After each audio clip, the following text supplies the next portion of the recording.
products just behind me right now are two generations, if you'd like, of laboratory-based forensic light sources. This is the ML2. So the ML2 consists of up to 4 wavelengths of light plus white light and a magnifying lens that the examiner can look through to conduct their examination. The ML2 is a much more manual piece of equipment. So we can have up to 4 wavelengths of light and white light as well. However, the filtration on the ML2 is manual. So if I wanted to use a blue light to search for fluorescence on my surface, the first thing I would need to do is press the button to turn the blue light on and then manually insert the filter over the top of the viewing lens.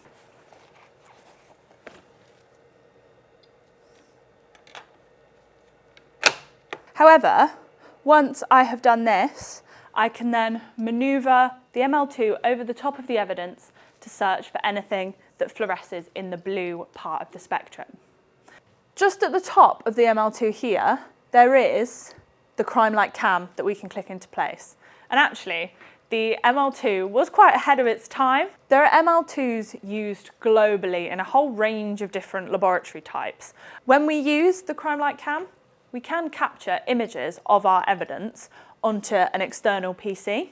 I haven't got one connected up right now, but the other thing that the Crime-lite cam can allow us to do is use infrared light to potentially search our evidence for areas of blood staining and to use infrared absorption and reflection to try to image the surface to search for potential blood staining. Now, this is a really effective way to search for evidence, but as you can tell, it can be quite time consuming.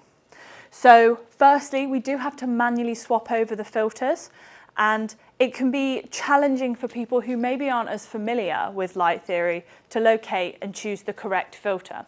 And sometimes that can be the biggest boundary and the biggest roadblock to using light sources, is not feeling like you have enough knowledge to use those light sources. And so what we wanted to do with the ML Pro was streamline that process and hopefully give people the confidence to use light sources to search for the evidence that they need to find. So what we tried to do with the ML Pro is make this process just a little bit more seamless and hopefully make it a little bit easier for any laboratory professional. Now, for me, the main difference is actually the ergonomics of the system. So whilst there's a huge amount of benefits to using the ML Pro over the ML2 in some situations, actually the first thing is that it can be a lot more pleasant for a laboratory professional to use.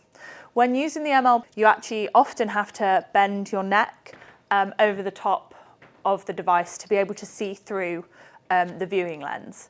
Now, what you can see with the ML Pro is it's designed to be viewed kind of straight on.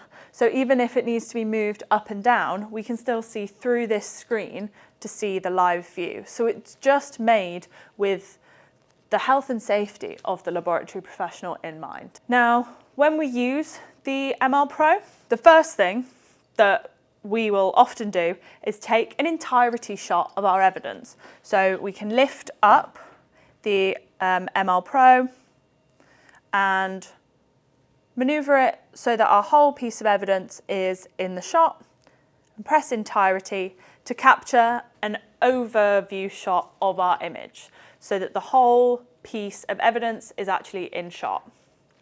The next thing we want to do is actually search the evidence. So we need to make sure that we're at an appropriate height for that.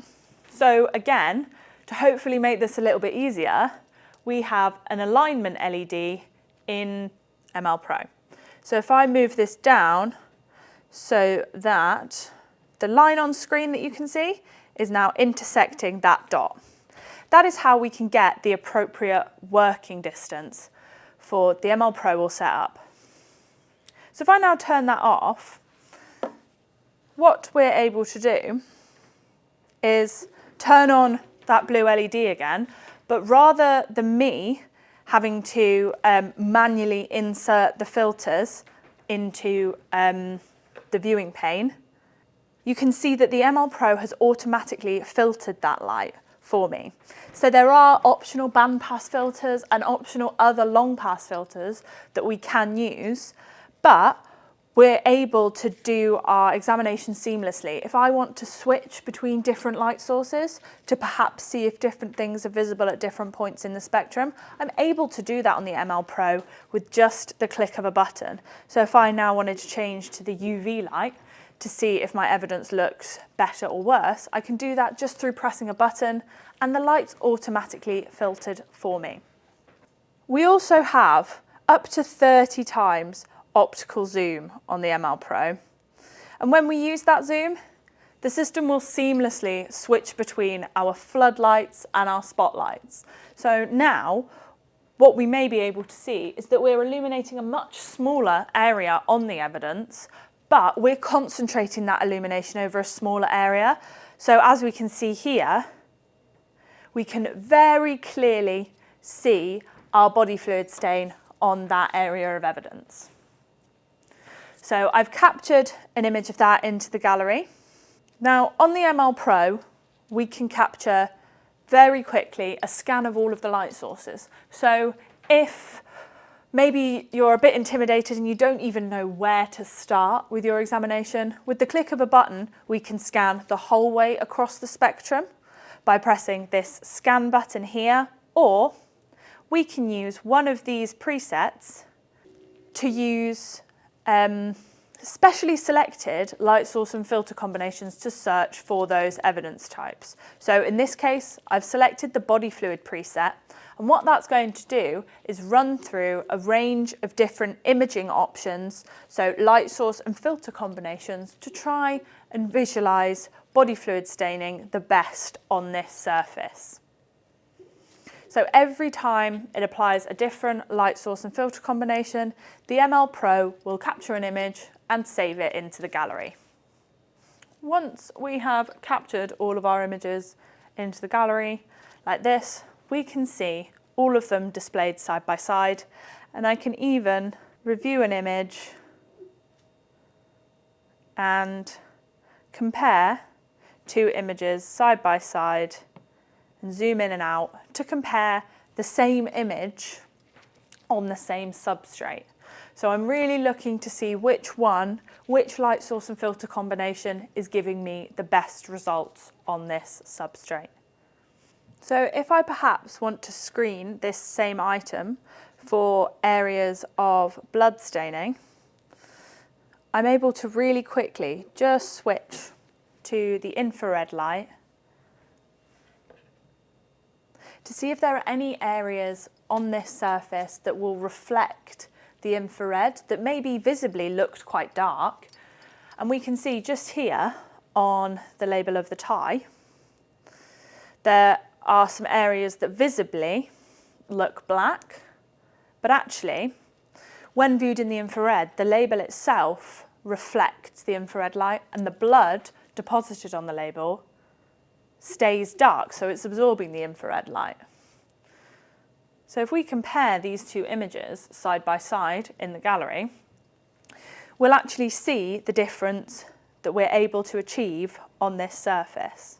When we're in the gallery screen, we also have the option to create a report. So we captured this entirety image earlier on.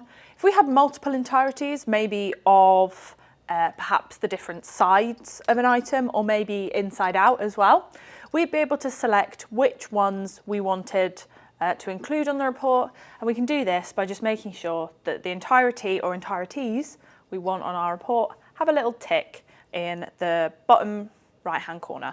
The next thing we need to do for our report is drag on the areas of staining onto the report. So if I pull this image onto my report, and also the area of blood staining as well, and position them roughly where those areas are.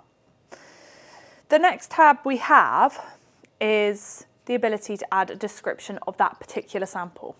So you can see at the moment, the sample I have highlighted and selected is the area of blood staining on the label, and what I can do is I can change that border colour if I want to, and then I can add a description. So I could maybe say the type of evidence that we think it is, and perhaps if a presumptive test has been done, and maybe the result of that test as well if I wanted to. Really important to note about the report function is it doesn't have to be completed on the ML Pro. So we can output this file into a WordPad file that we can then take perhaps back to the desk and edit outside of the laboratory. So we're trying to lay down the foundations of a report that can then be added to and adapted over time as well. So I'm just going to input a case and exhibit name to form the name of my report. There's a couple of options for how we want the images on our report to appear. I can either show or hide the sample images depending on how I want my report to look, and I can have my entirety viewing as a line drawing as well if I want to do that. Obviously, we can also change the logo that appears on the report. So if I save this report, it will open up the report document that's generated, and we can take a look at how that report looks. So as I mentioned, we're able to change this logo just here. So this could be the logo for your department. And then there's some case information recorded, and then our entirety image with those highlighted and marked up areas, and then the information about my images. So we can see the notes that I added about that area of blood staining as well.